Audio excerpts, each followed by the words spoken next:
एक घने जंगल में बहुत सारे पक्षी इकट्ठा रहते थे। उन पक्षियों में एक रानो चिड़िया भी थी। रानो चिड़िया बहुत खूबसूरत थी। जंगल में सबसे ज्यादा खूबसूरत होने वाली एक वह अकेली चिड़िया थी और इस बात का रानो चिड़िया को बहुत ज्यादा घमंड था।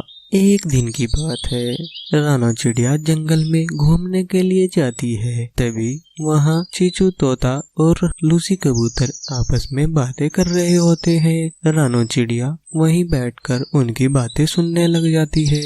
अब तो कुछ ही दिन रह गए हैं होली में। होली वाले दिन हम खूब मजा करेंगे। हाँ, तुम ठीक कह रहे हो लूसी बहन। होली साल में एक बार तो आती है। इस दिन हम बहुत मजे करेंगे, खूब गुलाल उड़ाएंगे और आपस में खूब मजा करेंगे। तुम क्या बातें कर रहे हो? क्या आने वाला है? तुम्हें नहीं पता क्या? होली आने वाली है। हम लोग उसी की तैयारी की बातें कर रहे हैं। उस दिन हम बहुत रंग खेलेंगे और लोगों को भी खूब रंग लगाएंगे। तुम लोगों को जिस पर रंग लगाना है उस पर रंग लगाना, पर मुझ पर रंग लगाने की कोशिश भी मत करना। मेरा पूरा शरीर खराब हो जाएगा और मेरी खूबसूरती भी। और ये कहकर रानो चिड़िया वहाँ से चली जाती है। रानो चिड़िया के जाने के बाद लूसी कबूतर और चीचू तोता आपस में बात करते हैं। चीचू तोता लूसी कबूतर से कहता है, इसको अपने रंग पर बहुत घमंड है। इसको होली पर अच्छे से सबक सिखाएंगे। और वह ये सब बात कर आपस में बहुत खुश होते हैं।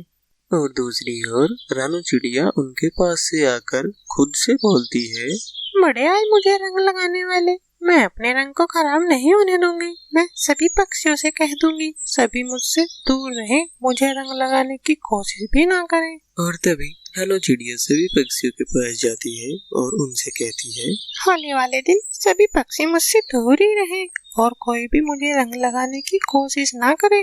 और ऐसे ही बहुत दिन बीत जाते हैं। आखिरकार होली का दिन आ ही जाता है।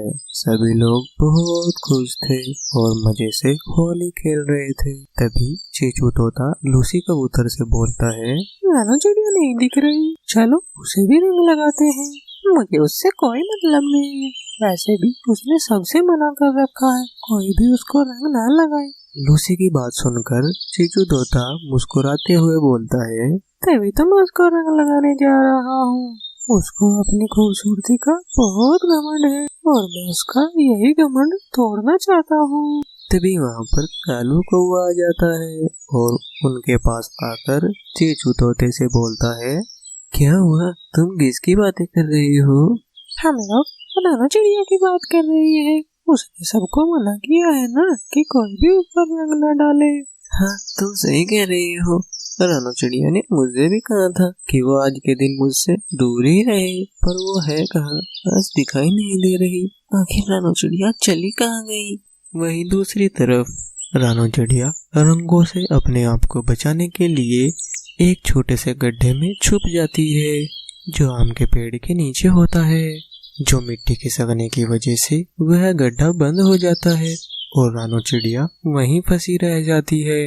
उस गड्ढे में बुरी तरह फंसने के बाद रानो चिड़िया डर जाती है और बुरी तरह चिल्लाने लगती है, बचाओ, कोई तो बचाओ मुझे, कोई तो मुझे यहाँ से निकालो, मैं यहाँ पर बंद हो गई हूँ, कोई तो मुझे निकालो। काफी देर वहाँ पर बंद होने की वजह से रानो चिड़िया वहाँ पर बैठकर रोने लगती है और रानो चिड़िया की समझ में कुछ भी नहीं आ रहा था। उसको ऐसा लग रहा था कि वह अब यहाँ से कभी भी नहीं निकल पाएगी। तभी वहाँ पर मिट्टू नाम का तोता आता है जो सभी को रंग लगाते हुए घूम रहा था। इतने में उसे रानो चिड़िया की आवाज सुनाई देती है और वह रुक जाता है, पर उसको रानो चिड़िया कहीं भी नहीं दिखाई देती है और वह बैठा हुआ सोचने लगता है, ये तो रानो चिड़िया की आवाज है, पर रानो चिड़िया कहीं दिखाई नहीं दे रही है। बचाओ, कोई तो बचाओ मुझे, मैं इस गड्ढे में फंस गई हूँ, कोई तो बचाओ। और फिर मिट्टू तोता यह सब सुनकर रानो चिड़िया को आवाज लगाता है, तुम कहाँ पर हो रानो चिड़िया? मैं इस गड्ढे में फंस गई हूँ जो इस पेड़ के नीचे है, पर मिट्टी खिसकने की वजह से मैं इस गड्ढे में फंस गई हूँ। प्लीज मिट्टू भैया, मुझे यहाँ से निकालो। यह सब सुनकर मिट्ठू तोता बहुत हैरान हो जाता है और वह रानू चिड़िया की मदद करने के लिए तैयार हो जाता है और फिर वह धीरे धीरे अपनी चोंच से उस मिट्टी को हटाने लगता है। काफी देर के बाद वह धीरे धीरे कर सारी मिट्टी उस गड्ढे से बाहर निकाल देता है। काफी देर मेहनत करने के बाद मिट्ठू तोता रानू चिड़िया को उस गड्ढे से बाहर निकाल लेता है। गड्ढे से बाहर निकलने के बाद रानू चिड़िया बहुत खुश हो जाती है और मिट्ठू तोता से बोलती है, तुम्हारा बहुत बहुत धन्यवाद मिट्ठू भैया, जो तुमने मेरी मदद की। इस पर मिट्ठू तोता रानू चिड़िया को बोलता है, पर तुम इस छेद में कैसे फंस गई थी रानू चिड़िया? मैं तो रंगों से बचने के लिए इस गड्ढे में छुपी थी, पर मुझे क्या पता था मैं इस गड्ढे में ही फंस जाऊंगी। और फिर मिट्ठू तोता रानू चिड़िया को समझाते हुए कहता है, तुमको ऐसा नहीं करना चाहिए था रानू चिड़िया, यह त्योहार तो बहुत ही प्यारा है और साल में एक ही बार आता है। इस दिन तो सभी पक्षी अपने गिले शिकवे भुलाकर गले मिलते हैं और एक दूसरे को रंग लगाते हैं। तुमको भी सबको गले मिलकर रंग लगाना चाहिए था। और फिर रानू चिड़िया मिट्ठू तोता से बोलती है, मेरा रंग खराब हो जाएगा इसलिए मैं यहाँ पर छुपी थी, पर अब मुझे समझ आ गया है ये सिर्फ मेरा मन का वहम था। शरीर पे लगा रंग तो मैं नहाकर भी उतार दूंगी, पर जो मैंने सबका दिल दुखाया है वो तो सिर्फ उनसे माफी मांगकर ही दूर होगा। हाँ, तुम ठीक कह रही हो रानू चिड़िया, चलो अब हम सब मिलकर होली खेलते हैं। और फिर मिट्ठू तोता और रानू चिड़िया सभी पक्षियों के पास चले जाते हैं जहाँ पर वह होली खेल रहे थे।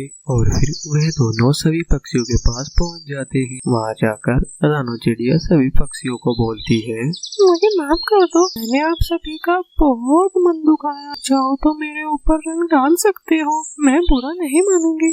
यह सब सुनकर सभी पक्षी हैरान हो जाते हैं। और फिर लूसी कबूतर रानू चिड़िया से बोलती है, पर तुमने तो मना किया था कि कोई भी तुम्हारे ऊपर रंग न डाले। लूसी बहन, वो सिर्फ मेरे मन की वहम था। होली साल में एक बार आती है और एक दिन तो सब मिलकर होली खेलते हैं, एक दूसरे को रंग लगाते हैं और मुझे भी यह त्योहार मनाना चाहिए।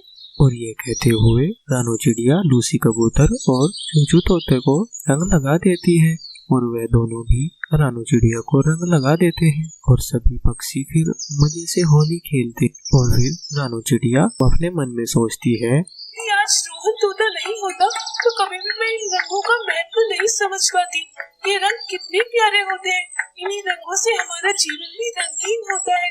और फिर सभी हंस खेल कर होली खेलने लगते हैं। इस कहानी से हमें यह सीख मिलती है, होली का त्योहार साल में एक बार आता है और हमें इसको खुशी खुशी मनाना चाहिए, ना कि रंगों से दूर भागना चाहिए।